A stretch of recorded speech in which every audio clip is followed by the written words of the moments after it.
In my primary school days, teachers, parents, grandparents, everyone threatened about marks. If you don't get the marks, you won't go to high school. One could have been totally discouraged from schooling and education and learning. For me, that perception was changed by one teacher. She made me change my mind about what it meant to learn, to be a student, and even today to be a teacher. Hello. My name is Washango. I'm an African mama and an African teacher. And today I want to tell you about one teacher and one lesson that changed my mind about what it meant to be a student, a teacher. And this happened, long time ago, 47 years ago. In my primary school days, we did a national examination that would be an entrance to high school. The examination had 3 papers, one for mathematics, one for English, and one for general paper. Now, the general paper consisted of history, geography, and science. By grade 6, we had caught the diploma disease.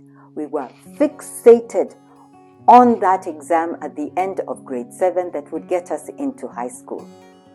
Now, one afternoon each week, we had a double lesson taught by the same teacher, Mrs. Kamunge.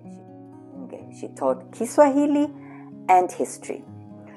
Now, we knew Kiswahili wasn't one of the examination subjects at the end of grade 7, so we actually requested Mrs. Kamunge to stop teaching us Kiswahili and teach us a double history lesson. Now, Mrs. Kamunge was not like every other teacher. She listened to us, and she often punctuated her English with, hey, as if she was speaking Kikuyu. She reminded me a lot about my mother. And she accepted, and we stopped taking Kiswahili. That, in those days, was unheard of. Teachers were often harsh, stern, businesslike, but Mrs. Kamunge was different. She was friendly, she was approachable, she was very motherly.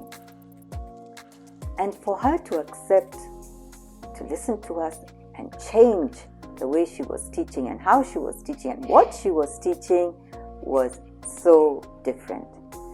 I think of her today with so much fond memories. Sadly, Mrs. Kamunge is no longer with us, but her lesson about what it means to be a learner and what it means to be a teacher stay with me today. Till today, I think about, am I listening to my learners? Am I being the kind of teacher that learners will easily come to and say, ma'am, please, could you listen to us? And I really hope I am that kind of teacher. This week, on June 16th, South Africa celebrated the National Youth Day. Internationally, it is known as the International Day of the African Child. It honors all the learners and students who rose up against their education in 1976 on this particular day. It honors them, and it honors all those who passed away struggling and fighting for their own education.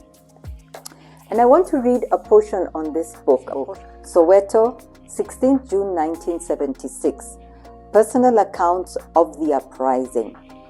The details are in the description below. And I thought about June 16th and related it to my experience with my special teacher, Mrs. Kamunge. And this is what Sue Craig, who was one of the authors of this book, says. 16 June made an indelible impression on me as a teacher. And she says, I have taught in many places since then at a secondary and tertiary level. I have participated in teacher programs.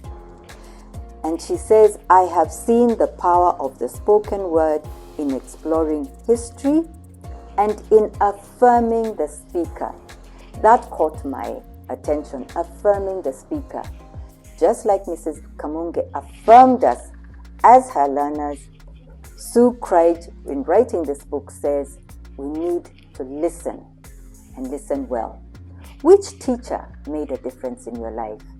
Please let me know. See you soon.